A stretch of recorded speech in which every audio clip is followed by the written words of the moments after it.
Hello students, today we shall discuss about sources of energy. Which are the sources of energy which can provide us uh, energy at a steady rate for a long period of time.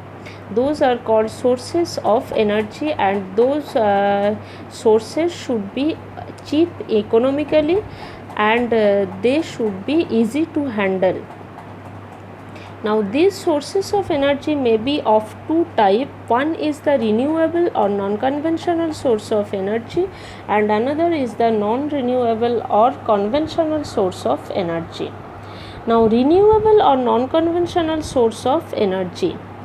These type of sources, those will never get exhausted on continuous use. So these are called renewable sources of energy, but they are non-conventional source because we get the energy obtained from this type of source is not in very large amounts. So these are non-conventional source of energy. The major renewable source of energy is sun, and the energy obtained from sun, that is solar energy. We know only small amount of energy obtained from solar energy. So this is non-conventional source of energy because solar energy will never get exhausted on using. So this is renewable source of energy, but we obtain the energy that is only very small amount. So this is non-conventional source of energy. Now other renewable source of energy, those are dependent on solar, indirectly dependent on solar energy. So second one is wind energy. Wind energy, that is obtained from the flow of wind. Due to the high speed of wind, the wind contain kinetic energy, and this kinetic energy actually the source of wind energy. This is called wind energy. So this wind energy is also a renewable or non-conventional source of energy. Third one is hydro energy. This hydro energy is obtained due to the flow of water. Hydro means water, so flow, due to the flow of water, that is due to the heating from sun ray on earth's surface. The water from earth's surface, from a river, ocean or pond, lake, etc., water gets evaporated and form cloud at the sky. Then again from cloud the water comes back at on earth's surface. So due to this water cycle there will be flow of water, and due to the flow of water there energy is stored by this cycle. This is called hydro energy.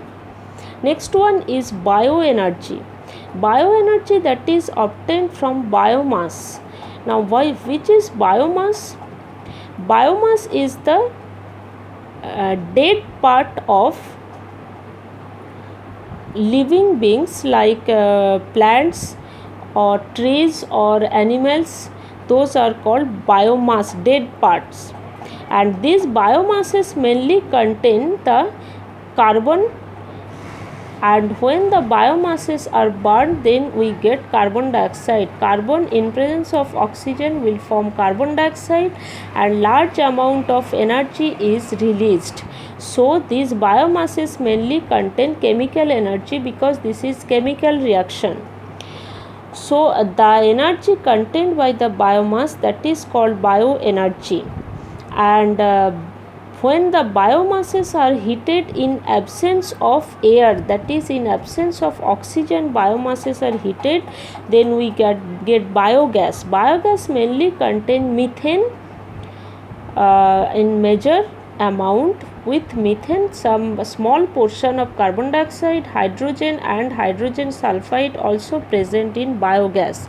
These biogases are used as fuel, and they are used as the source of energy in different plants, and these plants are called gobar gas plants. In these plants, the mixture of dung of animals are used as the biomass. as the source of energy.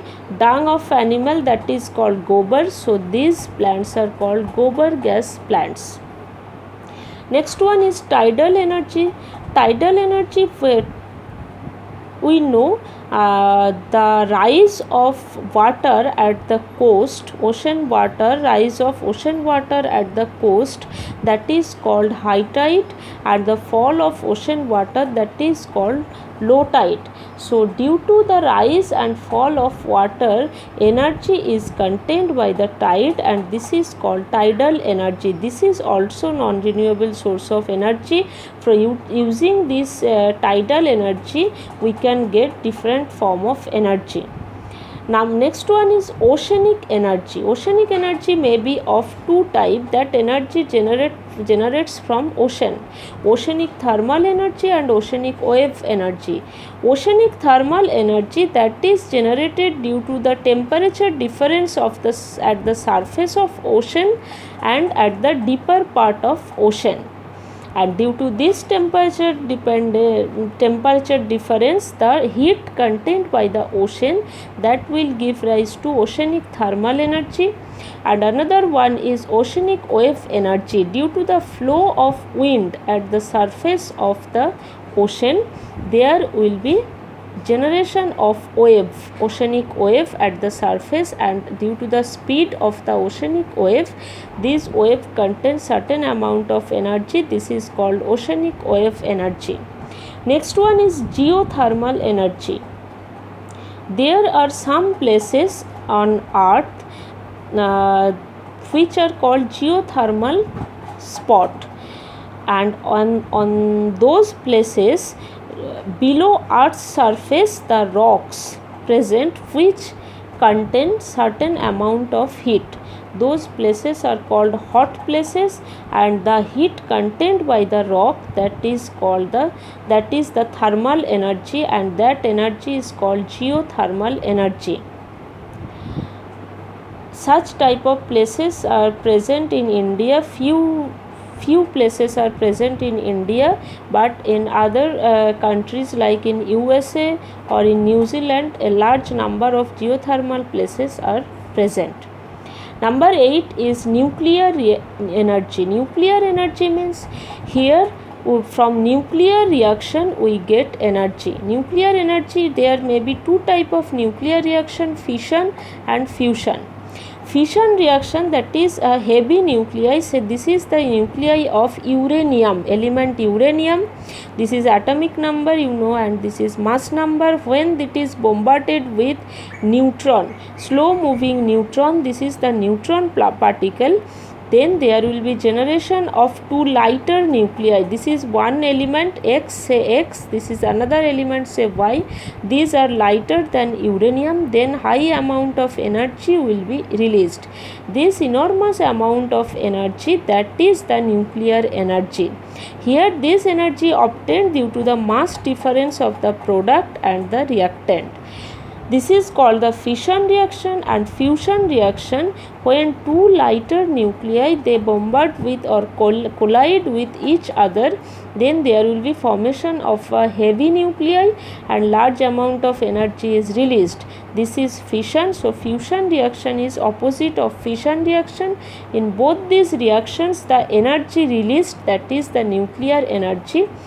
Utilizing this energy, the power plants, in different power plants, this energy are utilized. Those are called nuclear power plant. And this fission reaction is utilized in atom bomb, because the fission reaction is responsible for the explosion in atom bomb. Now non-renewable or conventional source of energy, these type of sources on continuous use, they will get exhausted, but so they are non-renewable sources, but we get a large amount of energy from this type of sources, so they are conventional sources of energy. Mainly these type of sources are fossil fuels, like coal, petroleum or natural gas. These are the conventional source of energy. These are fossil fuel because these are obtained from the fossil. Fossil are the Fossils are obtained from the slow biodegradation of the dead body of different living beings over a million of years on Earth's surface. From the slow biodegradation of dead bodies of living beings, we obtain fossil, and when these fossils can be utilized by burning of these fossils, we get energy. So these fossils can be used as fuel. So they are called fossil fuel. Like coal. Coal is a fossil fuel, non-conventional, non-renewable source of energy. Coal is obtained from coal mine present at different places on Earth's surface, and coal mainly contain compound containing carbon, hydrogen, oxygen, and some compounds containing nitrogen and sulfur. Petroleum is also non-renewable source of energy. This is also fossil fuel. This is a dark liquid and a high viscous liquid. We obtain from under Earth's surface the petroleum, that is the crude petroleum.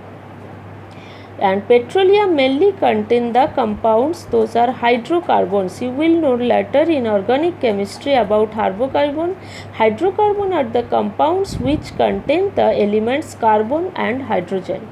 Now the petroleum obtained from Earth's surface, that is crude petroleum, by refining process we get refined petroleum or pure petroleum. This refining process is actually the fractional distillation. Then different components will be separated, and one of the component of crude petroleum is petroleum gas, that mainly contains propane, this is one hydrocarbon, butane, and small amount of ethane. This is the petroleum gas, and when this petroleum gas is liquefied under high pressure in a cylinder, then this is called liquefied petroleum gas or LPG. This LPG gas is used in our kitchen in cooking purpose, and so this LPG gas mainly contain propane and butane with small amount of ethane, and with this ethyl mercaptan, this is ethyl mercaptan C2H5SH, this is added to LPG gas because it has an obnoxious smell, so it will help to detect the leakage of LPG, because leakage of LPG that will produce fire. So to detect the leakage of LPG, this ethyl mercaptan is used. The another renewable source of energy, non-renewable source of energy, that is natural gas. Natural gas is also obtained from Earth's surface, and natural gas mainly contain methane, that is the major component 95%, with this small amount of ethane and propane are present. So these are all the non-renewable sources of energy, and these are renewable sources of energy. As the continuous use the non-renewable sources of energy that will get exhausted, so we have to make their use limited. So we have to make their limited use such that we can the non-renewable sources of energy that can be stored. So these are all about renewable and non-renewable sources of energy. Thank you.